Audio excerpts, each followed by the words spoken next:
कंडियारो मां ख़बर ॾींदा हलो त टाउन इंतज़ामिया जी नाइली सबब सॼो शहर तलाह जो ॾेख ॾियण लॻो। गुज़िरियल ॾींहुं 1.5 कलाक जी पयल बारिश सबब कंडियारो शहर जे मुख़्तलिफ़ हंधनि किलतारपुर, अहमदपुर, बाबनिशा चौक, स्टार चौक समेत मुख़्तलिफ़ हंधनि ते बरसात जो पाणी बीहजी वियो हुआ। टाउन इंतज़ामिया अगौर निंड सुतल उन मौक़े ते सुञाणंदड़नि सियासी समाजी ऐं शहरनि ॿुधायो त गुज़िरियल राति 1.5 कलाक जी बारिश पवण सबब टाउन इंतज़ामिया जी पत वाकी करे छॾी आहे। टाउन इंतज़ामिया सिर्फ़ सोशल मीडिया जी ज़ीनत बणिजी वई आहे। शहर जे अक्सर रस्तनि ते पाणी बीहण सबब कारो वहिंवार सख़्त मुतासिर थी वियो आहे।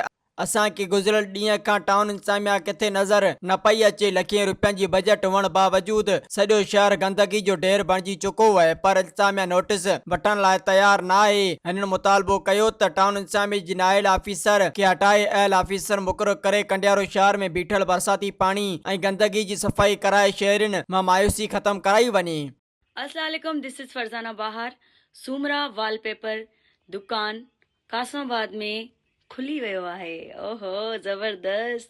अॼुकल्ह त हर माण्हू ई चाहे थो त असां पंहिंजे घर जूं दीवारियूं तमामु ख़ूबसूरत बणायूं। इन करे ई कासमाबाद में सूमरा वॉलपेपर दुकान खुली वियो आहे। त तव्हांखे अगरि राब्तो करिणो आहे त रांझन अली सां राब्तो करे तव्हां पंहिंजे घर खे ख़ूबसूरत बणाए सघो था। मज़ीद ख़बरनि ऐं तफ़सीलात लाइ विज़िट कयो असांजी वेबसाइट www.awamiNewsHD.com ऐं ॾिसंदा रहो अवामी न्यूज़ HD।